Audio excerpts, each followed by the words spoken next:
Hey guys, this is James again. I've mentioned before when I was very little, my dad would read books to us. He actually got a picture Bible and would read to us every night. I remember during Christmas it was especially a good time because he had more time on his hands. He didn't have to work as many shifts and he would get to spend some time with us. I'm hoping that someday my kids and their kids and maybe their grandkids can get a chance to hear me read to them. So this is Firefighters, the Night Before Christmas. The book was written by Kimber Kullip and was illustrated by James Rice. It's Firefighters, Night Before Christmas. 'Twas Christmas Eve shift at Firehouse Number 1.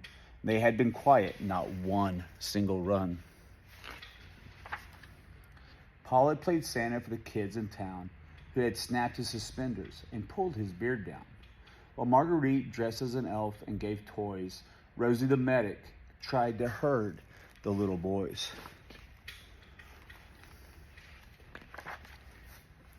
Big Bob had cooked up some chili red hot for a 3-alarm supper in a 5-gallon pot. We were dishing out seconds for a late night round 2 with some cops on the beat who had nothing to do. They checked in to see all the unlucky stiffs who, like them, were pulling the Christmas Eve shift.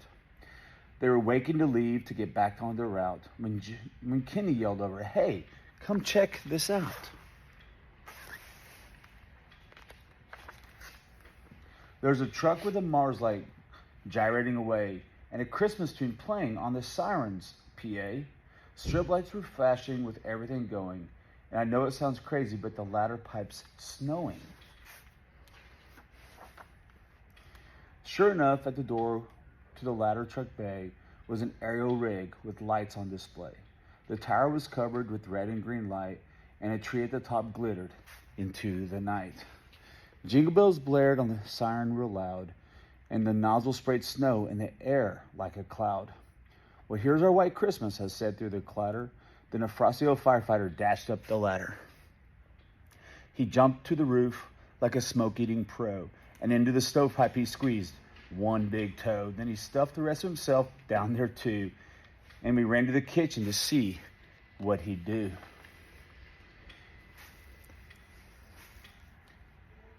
When he fell on the stove in his red turnout gear, the grin on his face nearly stretched ear to ear. There were soot and wrinkles that framed his blue eyes, and his ash-colored beard made him look old and wise. A pipe in his pocket stuck out just a bit, and he looked at it fondly, been trying to quit. On his helmet the badge read 0 North, and he winked with a sly he winked a sly wink as we stared back and forth. "That smells like fine chili. Could I have a taste?" Dispatch has been running me no time to waste. Before we could answer, he finished it all, and then the alarm went off. It was time for a call.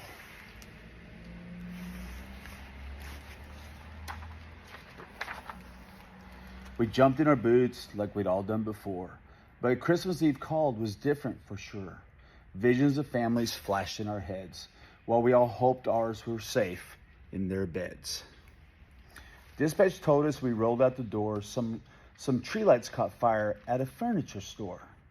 When we got there, the flames had spread through the place, so the captain radioed for help with the blaze. "Engine 1 on the scene," he reported. Side one, smoke and fire showing.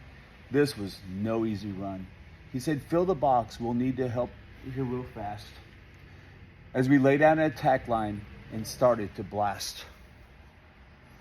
The battalion chief called 2 alarms more, and we knew if we hustled, we may save the store.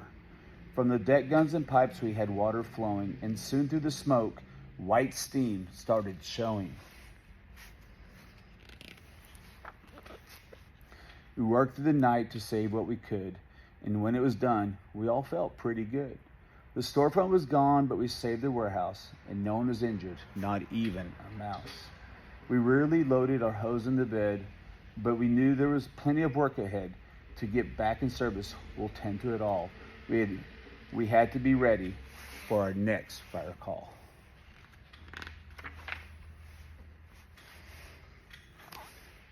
When we rolled into the station with the dawn on the rise, we couldn't believe what greeted our eyes.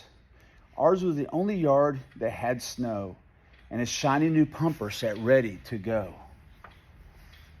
The red firefighter must have been mighty swift. I suspect that the truck had been loaded with gifts. While we were gone, he laid out surprises and filled the station with gifts of all sizes. There were new socks for Louie, whose feet always stunk. For all of her books, Rosie got a new trunk. Eddie and Paul got laptops and games, and a case of car wax was sure a big thrill for James. There was a fancy new grill for our cook, Big Bob, and steaks in the freezer to help with the job. Spot, the house dog, got a collar in red, and Stretch got a specially extra long bed. And there in the rec room, the whole company found a new lounging chairs and a flat screen TV. The bill for the cable was paid for the year with 200 channels. What fights we will hear. Dog tired and dirty, we couldn't turn in. There was too much work and too much to take in, so we broke out the grill and cooked up some steak. We had put Christmas shift, and it was our lucky break. Of course, the lieutenant had work left to do. On his desk was a logbook and paperwork too. The night wasn't over until it was done, but it seems the old man had logged in our run. He'd listed our names and checked them off twice, and to each one he wrote naughty or nice. Headquarters will stay while we were playing a trick, but he signed Merry Christmas from old Sergeant Nick. Merry Christmas, everybody. Stay safe. Remember your first responders and firefighters this season. God bless you.